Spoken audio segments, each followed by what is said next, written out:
할아버지, 안 돼요. 갑자기 터진 외침에 회의실이 얼어붙었습니다. 모두의 시선이 한 소녀에게 쏠렸죠. 30번째 층, 통유리로 둘러싸인 회의실. 그곳에서 한 중학생 소녀가 회장 할아버지에게 달려가고 있었습니다. 손에는 걸레가 들려 있었고 얼굴은 창백했죠. 그 자리에서 비켜나세요. 지금 당장요. 무슨 일일까요? 평범한 아침 발표를 앞둔 회의실에서 대체 무슨 일이 벌어진 걸까요? 이야기는 바로 몇 분 전으로 거슬러 올라갑니다. 30층이었습니다. 오전 햇살이 통유리를 타고 회의실 안으로 쏟아져 들어오던 시간이었죠. 발표를 앞둔 회장은 창가에 서서 자료를 정리하고 있었습니다. 중요한 발표였습니다. 투자자들과 임원들이 모두 모이는 자리였으니까요. 회의실 한편에서는 청소 용역 아주머니가 유리창을 닫고 있었습니다. 그리고 그 옆에는 중학생 손녀가 함께 있었죠. 방학을 맞아 할머니의 일을 돕기 위해 따라온 아이였습니다. 소녀는 걸레질을 하면서도 주변을 유심히 관찰했습니다. 평소 관찰하는 걸 좋아하는 아이였죠. 유리창의 반사, 조명의 각도, 사람들의 움직임. 모든 게 신기했습니다. 그런데 문득 이상한 걸 발견했습니다. 할아버지 안경 렌즈 위에 붉은 점이 보였습니다. 처음엔 별거 아닌 줄 알았죠. 하지만 그 점은 계속 움직였습니다. 할아버지가 움직이는 대로 따라 움직이는 게 아니었습니다. 오히려 할아버지가 특정 위치에 설 때만 나타났죠. 소녀는 고개를 갸우뚱했습니다. 할아버지가 창가로 다가서면 점이 선명해졌습니다. 한 발짝 물러서면 점이 흐려졌죠. 뭔가 규칙이 있었습니다. 소녀는 천천히 시선을 따라갔습니다. 붉은 점은 어디서 오는 걸까요? 창밖을 바라봤습니다. 맞은편 건물 옥상. 그곳에서 뭔가 반짝이는 게 보였습니다. 삼각대 같은 것이었죠. 그리고 그 위에 놓인 긴 물체. 소녀의 심장이 빠르게 뛰기 시작했습니다. 드라마에서 본 적이 있었습니다.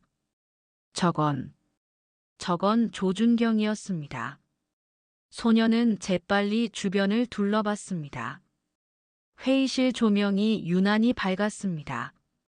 커튼은 모두 걷혀 있었죠. 유리창은 완전히 노출되어 있었습니다. 마치 일부러 그렇게 만들어 놓은 것처럼요. 소녀는 할머니를 돌아봤습니다. 하지만 할머니는 아무것도 눈치채지 못하고 계속 청소를 하고 있었습니다. 다른 직원들도 마찬가지였죠. 아무도 위험을 느끼지 못하고 있었습니다. 오직 소녀만이 알았습니다. 할아버지가 위험하다는 걸요. 바로 그 순간이었습니다. 유리창에서 낮은 마찰음이 들렸습니다. 금속성 소리였죠. 소녀는 더 이상 망설이지 않았습니다. 할아버지, 안 돼요. 소녀의 외침에 회의실 안의 모든 사람이 놀라 고개를 돌렸습니다. 회장도 당황한 표정으로 손녀를 바라봤죠. 무슨 일이냐고, 왜 그러냐고 물었습니다. 소녀는 숨을 몰아쉬며 말했습니다. 저기 맞은편 건물 옥상에 수상한 게 있다고요. 할아버지 안경에 붉은 점이 보인다고요. 하지만 어른들은 믿지 않았습니다. 아이의 착각이겠거니, 햇빛이 반사된 거겠거니 생각했죠. 한 임원이 웃으며 말했습니다. 괜찮다고 회의를 시작해야 한다고요. 회장은 손녀를 진정시키려 했습니다. 괜찮다고 걱정하지 말라고 말했죠. 하지만 소녀는 물러서지 않았습니다. 이건 착각이 아니라고 분명히 뭔가 이상하다고 주장했습니다. 그러자 회장은 잠시 멈춰 섰습니다. 손녀의 눈빛이 너무 진지했기 때문이죠. 거짓말을 하는 눈이 아니었습니다. 회장은 천천히 주변을 둘러봤습니다. 회의실은 회사의 원칙에 따라 설계되어 있었습니다. 시야 개방 원칙이라는 게 있었죠. 투명한 경영, 열린 소통을 상징하기 위해 만든 규칙이었습니다. 그래서 회의실의 커튼은 언제나 활짝 열려 있었습니다. 통유리로 된 창문은 햇빛을 가득 받아들였죠. 조명도 마찬가지였습니다. 프레젠테이션을 위해 가장 밝은 각도로 고정되어 있었습니다. 발표 자료가 선명하게 보이도록 설계된 거였죠. 회장은 이 모든 게 당연하다고 여겼습니다. 오랫동안 이렇게 회의를 해왔으니까요. 그런데 이제 보니 이상했습니다. 프레젠테이션 장비가 켜지자 회의실 안이 더욱 밝아졌습니다. 유리창, 바닥의 광택 타일, 그리고 사람들의 안경 렌즈가 모두 빛을 반사했습니다. 모든 반사면이 빛을 주고받기 시작했죠. 마치 거울의 방 같았습니다. 빛이 이리저리 튕겨나가며 복잡한 패턴을 만들었습니다. 소녀는 이 모든 걸 지켜보고 있었습니다. 아이는 천천히 반사면의 동선을 눈으로 따라갔습니다. 창문에서 들어온 빛이 바닥으로 떨어지고 다시 렌즈로 튕겨나가고 또다시 유리창으로 돌아가는 모습을요. 그리고 발견했습니다. 이상한 규칙성을요. 붉은 점은 할아버지를 따라다니는 게 아니었습니다. 할아버지가 특정 위치에 설 때만 나타났죠. 정확히 말하면 창문과 조명과 렌즈의 각도가 맞아떨어질 때만 보였습니다. 이건 우연이 아니었습니다. 소녀는 깨달았습니다. 누군가 일부러 이렇게 만들어 놓은 거라고요. 회의실의 구조, 조명의 위치, 커튼이 열린 상태, 모든 게 계산되어 있었습니다. 창을 향한 동선, 움직임을 제한하는 조명 배치, 그리고 밖에서 안을 겨냥하는 시선까지요. 모든 선이 한 점을 가리키고 있었습니다. 바로 할아버지였습니다. 소녀는 할아버지에게 간청했습니다. 커튼을 내려달라고요. 잠깐만이라도 창문을 가려달라고 말했습니다. 하지만 회의실 안의 분위기는 싸늘했습니다. 임원 한 명이 시계를 보며 말했죠. 회의 시작 시간이 다가오고 있다고요. 투자자들이 곧 도착할 거라고 했습니다. 다른 임원도 거들었습니다. 커튼을 내리면 프레젠테이션 화면이 제대로 보이지 않는다고요. 조명 각도도 다시 조정해야 한다고 말했습니다. 시간이 없다는 거였죠. 회장은 망설였습니다. 손녀의 말을 믿고 싶었지만 회의를 미룰 수도 없는 상황이었습니다. 수십 명의 사람들이 이미 이동하고 있었으니까요. 보안팀장이 나섰습니다. 자신이 직접 확인해 보겠다고 했죠. 맞은편 건물 옥상을 쌍안경으로 살펴봤습니다. 하지만 아무것도 보이지 않는다고 말했습니다. 착시 현상일 거라고 했죠. 소녀는 답답했습니다. 어른들은 아무도 믿어주지 않았으니까요. 그저 아이의 과민 반응이라고 치부했습니다. 회장은 손녀의 어깨를 토닥이며 말했습니다. 괜찮다고 보안팀이 확인했으니 안전하다고요. 이제 회의를 시작해야 한다고 했습니다. 소녀는 고개를 저었습니다. 아니라고 분명히 뭔가 있다고 말했죠. 하지만 아무도 들어주지 않았습니다. 회의는 예정대로 진행되기로 결정됐습니다. 회장은 다시 창가 쪽으로 걸어갔습니다. 발표 자료를 펼쳐놓고 마지막 점검을 시작했죠. 바로 그때였습니다. 소녀가 다시 한번 붉은 점을 확인했습니다. 여전히 할아버지의 안경 렌즈 위에 떠 있었습니다. 아니, 이제는 더 선명해져 있었죠. 소녀는 주변을 다시 살폈습니다. 회의실의 구조가 이상했습니다. 보통 회의실이라면 참석자들이 편안하게 앉을 수 있도록 설계되어야 했습니다. 하지만 이곳은 달랐습니다. 회장 자리가 유독 창가에 가까웠습니다. 조명은 회장 쪽만 유난히 밝게 비추고 있었죠. 다른 자리들은 상대적으로 어두웠습니다. 마치 회장만 부각시키려는 것처럼 보였습니다. 커튼도 마찬가지였습니다. 다른 회의실에서는 필요에 따라 커튼을 쳤다 열었다 할 수 있었습니다. 하지만 이 회의실만은 달랐죠. 원칙이라는 이름으로 커튼이 항상 열려 있어야 했습니다. 누가 만든 원칙일까요? 언제부터 시작된 규칙일까요? 소녀는 의문이 들었습니다. 이 모든 게 정말 회사의 투명성을 위한 것일까요? 아니면 다른 목적이 있는 걸까요? 소녀의 시선이 보안팀장에게 향했습니다. 보안팀장은 여전히 아무것도 이상한 게 없다고 주장하고 있었습니다. 하지만 소녀는 알아챘습니다. 보안팀장의 눈빛이 불안해 보였다는 걸요. 마치 뭔가를 숨기고 있는 것처럼 보였습니다. 회의 시작종이 울렸습니다. 투자자들이 회의실 문 앞에 도착했습니다.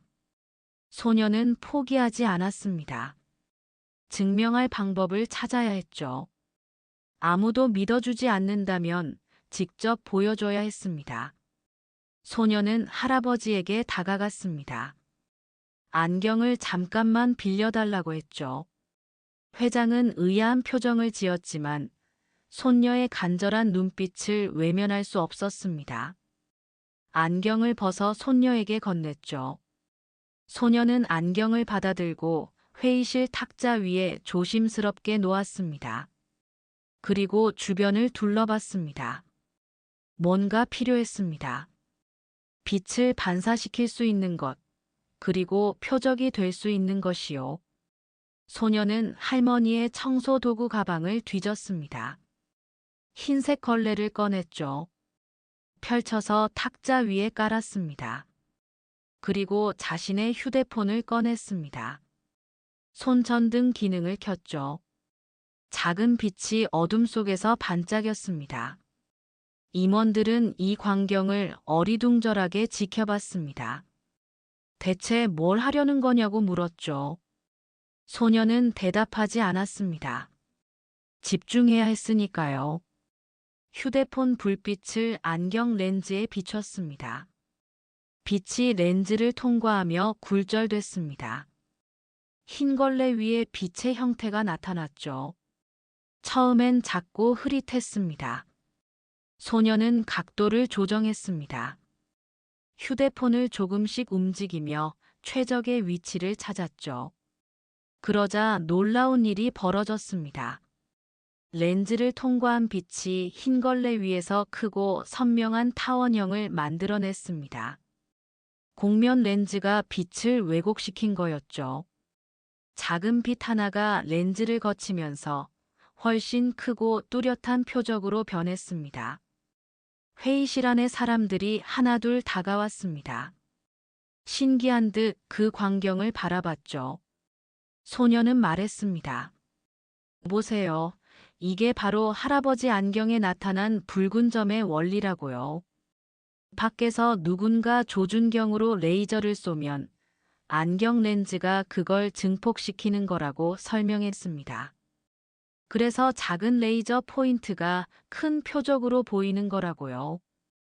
회장은 숨을 멈췄습니다. 이제야 이해가 됐죠. 손녀의 말이 맞았습니다. 소녀는 실험을 계속했습니다. 휴대폰을 움직이며 빛의 각도를 바꿨죠. 렌즈 위의 타원형도 따라 움직였습니다. 마치 누군가 조준하고 있는 것처럼 보였습니다. 그리고 소녀는 창밖을 가리켰습니다. 저기서 오는 붉은 점도 똑같은 원리라고 말했죠. 실내에서 만든 이 작은 빗줄기와 창밖에서 들어온 붉은 점이 정확히 일치한다고 설명했습니다. 임원 한 명이 창밖을 다시 바라봤습니다. 맞은편 건물 옥상을 주시했죠. 이번엔 더 자세히 보였습니다. 분명 뭔가 있었습니다. 삼각대 위에 긴 물체, 그리고 그 끝에서 반짝이는 렌즈가 보였죠. 회의실 안이 술렁이기 시작했습니다. 사람들이 웅성거렸죠. 정말 위험한 상황이었던 겁니다. 보안팀장의 얼굴이 굳어졌습니다. 땀이 이마에 맺혔죠. 회장은 손녀를 바라봤습니다. 고맙다는 눈빛이었죠. 만약 이 아이가 없었다면 어떻게 됐을까요? 상상만 해도 끔찍했습니다. 소녀의 실험으로 위험이 증명됐습니다. 이제 행동해야 할 시간이었죠. 회장은 즉시 커튼을 내리라고 지시했습니다. 하지만 그때였습니다. 보안팀장이 나섰습니다. 잠깐만 기다리라고 했죠.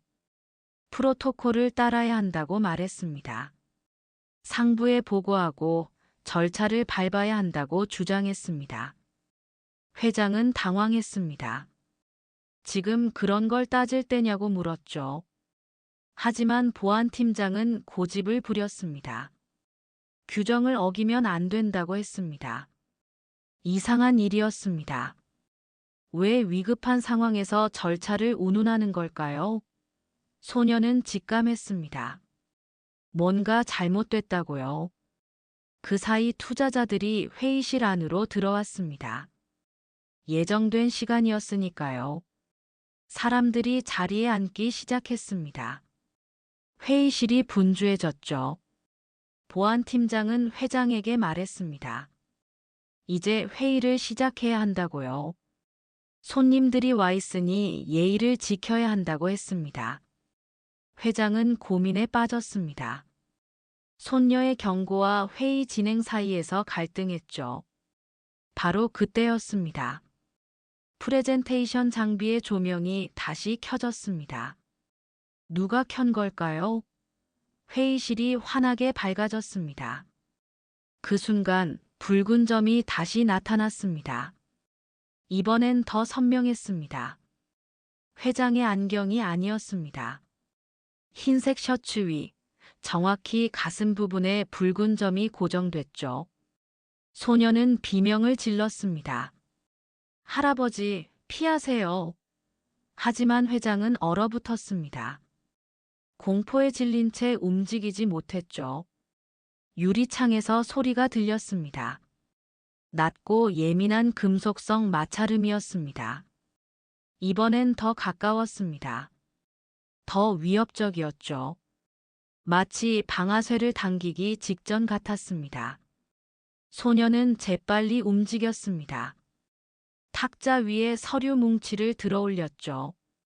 두꺼운 파일을 방패처럼 세웠습니다.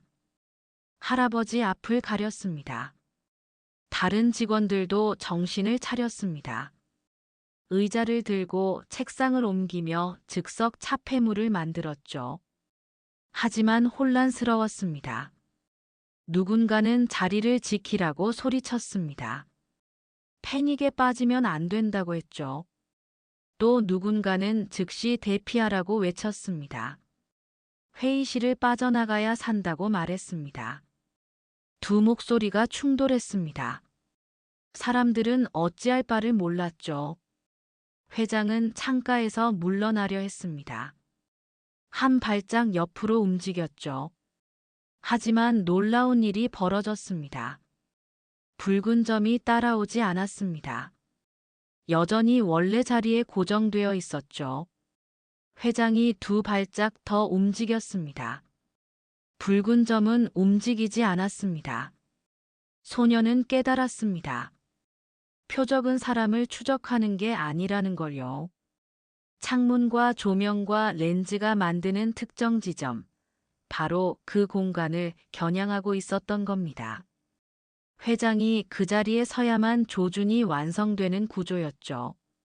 이건 우연이 아니었습니다. 치밀하게 계산된 함정이었습니다. 회장은 즉시 보안실에 연락을 지시했습니다. 감시 카메라 기록을 확인하라고 했죠. 맞은편 건물 옥상을 비춘 영상이 있을 거라고 말했습니다. 하지만 보안팀장은 난색을 표했습니다. 권한이 필요하다고, 시간이 걸린다고 했죠. 회장은 화를 냈습니다. 지금 당장 확인하라고 소리쳤습니다. 목숨이 걸린 문제라고 외쳤죠. 그제야 보안팀장은 마지못해 움직였습니다. 태블릿을 꺼내 보안 시스템에 접속했습니다. 손이 떨리고 있었죠. 화면에 영상이 떴습니다. 회의실을 비추는 카메라, 복도를 찍는 카메라, 그리고 외부를 향한 카메라들이 보였습니다. 보안팀장은 맞은편 건물 방향의 카메라를 선택했습니다. 영상을 되감기 시작했죠. 1시간 전, 2시간 전, 이른 아침까지 거슬러 올라갔습니다. 그리고 멈췄습니다. 화면 속에 뭔가 보였으니까요. 맞은편 건물 옥상에 사람의 실루엣이 있었습니다. 새벽부터 그곳에 있었던 겁니다. 삼각대를 설치하고 긴 물체를 고정시키는 모습이 선명했죠. 회의실 안의 사람들이 숨을 죽였습니다. 정말이었습니다. 누군가 저곳에서 이곳을 겨냥하고 있었던 겁니다. 소녀가 옳았습니다. 하지만 더 충격적인 게 남아 있었습니다. 보안팀장이 다른 파일을 열었죠. 통신 기록이었습니다. 회사 보안 채널의 무전 내역이 화면에 나타났습니다. 시간대를 확인하니 바로 오늘 아침이었습니다. 누군가 무전을 주고받고 있었던 겁니다. 내용을 확인하자 회의실이 얼어붙었습니다. 조명 각도 유지, 창가 고정, 대상 위치 확인, 시야 확보, 커튼 개방 상태 유지, 반사각 최적. 이건 단순한 보안 점검 내용이 아니었습니다. 누군가 의도적으로 이 상황을 만들고 있었던 겁니다. 회의실의 조명 각도, 커튼의 개방 상태, 회장의 위치까지 모두 지시하고 있었습니다. 그것도 실시간으로요. 이건 과거 기록이 아니었습니다. 지금 이 순간에도 진행되고 있는 일이었죠. 회장은 물었습니다. 저 무전의 발신자가 누구냐고요? 보안팀장은 대답하지 않았습니다. 고개를 숙인 채 입을 다물었죠. 한 임원이 태블릿을 빼앗았습니다. 직접 확인하겠다며 화면을 들여다봤습니다. 발신 코드를 추적했죠. 그리고 경악했습니다. 목소리의 주인은 멀리 있지 않았습니다. 외부인도 아니었죠. 내부 보안 라인의 최상위 권한자였습니다. 바로 이 회사의 심장부에 있는 사람이었습니다. 회장의 시선이 천천히 움직였습니다. 보안팀장을 지나 회의실 구석에 서 있는 한 사람에게로 향했죠. 오래 함께 일했던 사람이었습니다. 오랫동안 믿어왔던 사람이었죠. 그리고 피를 나눈 사람이기도 했습니다. 회장의 조카였습니다. 회사의 후계 구도에서 밀려난 사람이었죠. 회장은 조카를 바라봤습니다. 믿을 수 없다는 표정이었죠. 조카는 고개를 돌렸습니다. 회장과 눈을 마주치지 않으려 했습니다. 하지만 숨길 수 없었죠. 모든 증거가 조카를 가리키고 있었으니까요. 회장은 물었습니다. 왜 그랬느냐고요? 함께 일하던 사이가 아니었느냐고 말했습니다. 조카는 비웃음을 지었습니다. 함께 일했다고요? 천만에요. 당신은 저를 항상 뒤로 밀어냈다고 대답했죠. 후계자 자리에서 배제시켰다고 말했습니다. 제 능력을 인정하지 않았다고 따졌습니다. 회의실 안이 술렁였습니다. 사람들은 충격에 빠졌죠. 회장은 고개를 저었습니다. 그건 오해라고 말했습니다. 시간이 필요했을 뿐이라고 설명했죠. 하지만 조카는 듣지 않았습니다. 이미 마음의 문을 닫아버렸으니까요. 회장은 즉시 결단을 내렸습니다. 보안실에 직접 연락했습니다. 조카의 모든 권한을 정지시키라고 명령했죠.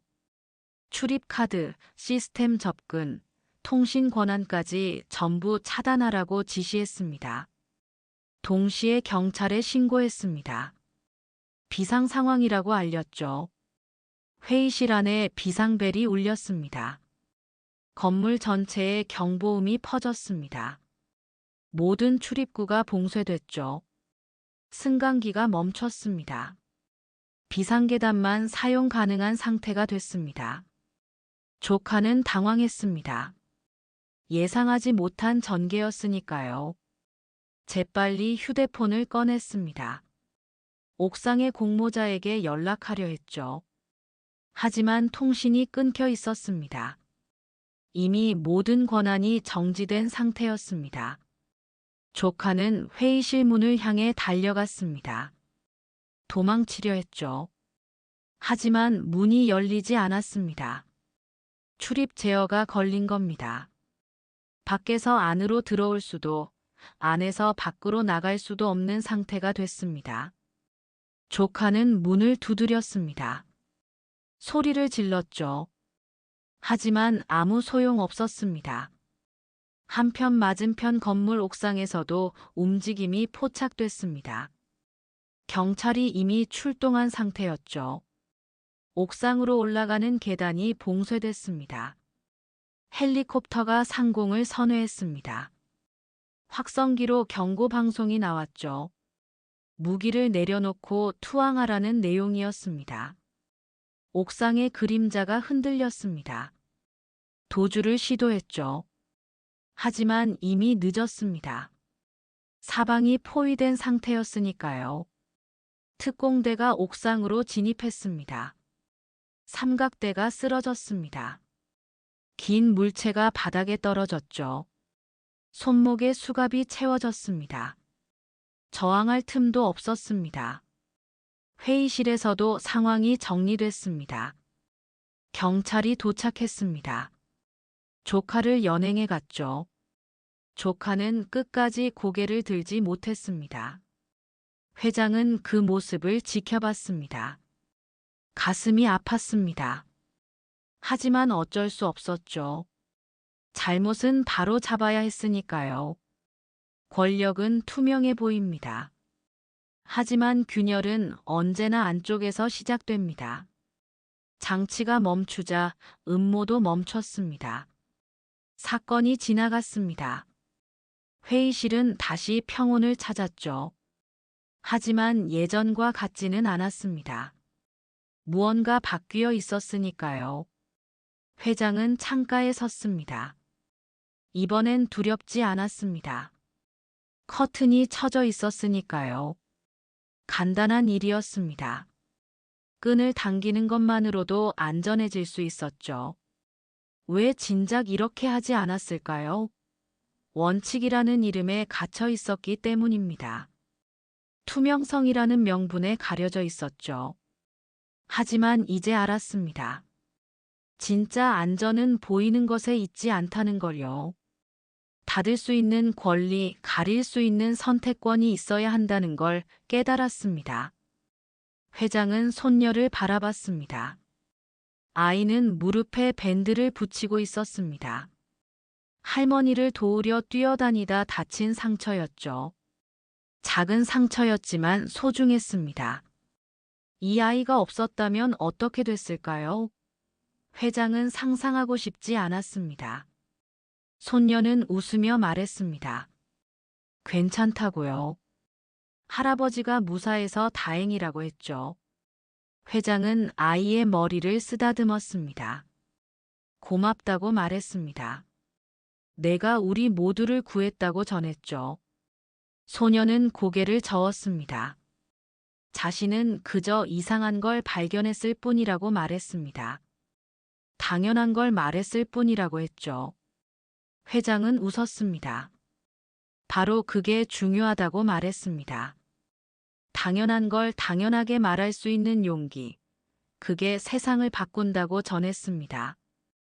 회의실에 새로운 규칙이 생겼습니다. 커튼은 필요에 따라 자유롭게 사용할 수 있게 됐죠. 조명도 참석자들이 편한 대로 조절할 수 있게 바뀌었습니다. 안전 점검도 강화됐습니다. 더 이상 형식적인 절차가 아니었죠. 실질적인 보호장치가 마련됐습니다. 작은 눈이 큰 회사를 지켰습니다. 작은 부탁이 거대한 시스템의 빈틈을 메웠죠. 그날의 교훈은 단순했습니다. 안전은 거창한 절차가 아니라 작은 습관에서 시작된다는 것이었습니다. 구원은 큰 소리보다 작은 한마디에서 온다는 걸 배웠습니다. 그렇게 유리벽의 붉은 점은 사라졌습니다. 그 방에는 이제 닫을 수 있는 기본이 설치됐습니다. 누구나 당길 수 있는 커튼, 누구나 말할 수 있는 권리, 그리고 누구나 보호받을 수 있는 안전망이 마련됐죠. 회장은 창밖을 바라봤습니다. 도시가 평화롭게 보였습니다. 하지만 이제 압니다. 평화는 저절로 오지 않는다는 걸요. 사건이 지나갔습니다. 회의실은 다시 평온을 찾았죠. 하지만 예전과 같지는 않았습니다. 무언가 바뀌어 있었으니까요. 회장은 창가에 섰습니다.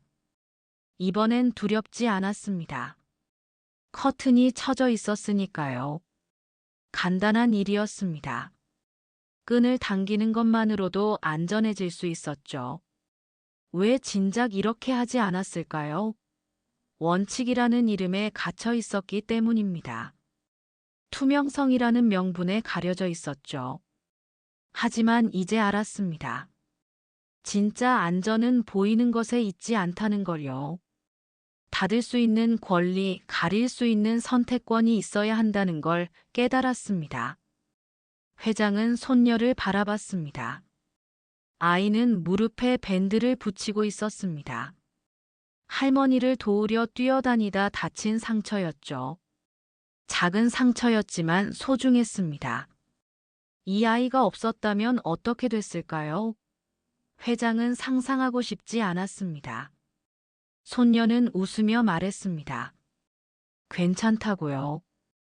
할아버지가 무사해서 다행이라고 했죠. 회장은 아이의 머리를 쓰다듬었습니다. 고맙다고 말했습니다. 내가 우리 모두를 구했다고 전했죠. 소녀는 고개를 저었습니다. 자신은 그저 이상한 걸 발견했을 뿐이라고 말했습니다. 당연한 걸 말했을 뿐이라고 했죠. 회장은 웃었습니다. 바로 그게 중요하다고 말했습니다. 당연한 걸 당연하게 말할 수 있는 용기. 그게 세상을 바꾼다고 전했습니다. 회의실에 새로운 규칙이 생겼습니다. 커튼은 필요에 따라 자유롭게 사용할 수 있게 됐죠. 조명도 참석자들이 편한 대로 조절할 수 있게 바뀌었습니다. 안전 점검도 강화됐습니다. 더 이상 형식적인 절차가 아니었죠. 실질적인 보호장치가 마련됐습니다. 작은 눈이 큰 회사를 지켰습니다. 작은 부탁이 거대한 시스템의 빈틈을 메웠죠. 그날의 교훈은 단순했습니다. 안전은 거창한 절차가 아니라 작은 습관에서 시작된다는 것이었습니다. 구원은 큰 소리보다 작은 한마디에서 온다는 걸 배웠습니다. 그렇게 유리벽의 붉은 점은 사라졌습니다. 그 방에는 이제 닫을 수 있는 기본이 설치됐습니다. 누구나 당길 수 있는 커튼, 누구나 말할 수 있는 권리, 그리고 누구나 보호받을 수 있는 안전망이 마련됐죠. 회장은 창밖을 바라봤습니다. 도시가 평화롭게 보였습니다. 하지만 이제 압니다. 평화는 저절로 오지 않는다는 걸요. 작은 관심과 용기가 모여 만들어진다는 걸 깨달았습니다. 여러분, 오늘 이야기는 여기까지입니다. 작은 목소리가 얼마나 큰 힘을 가질 수 있는지 느껴지셨나요? 때로는 당연한 질문 하나가 생명을 구할 수 있습니다. 오늘도 이 이야기가 여러분께 작은 울림이 되었기를 바랍니다. 다음에도 더 좋은 이야기로 찾아뵙겠습니다. 구독과 좋아요로 응원해 주시면 큰 힘이 됩니다. 감사합니다.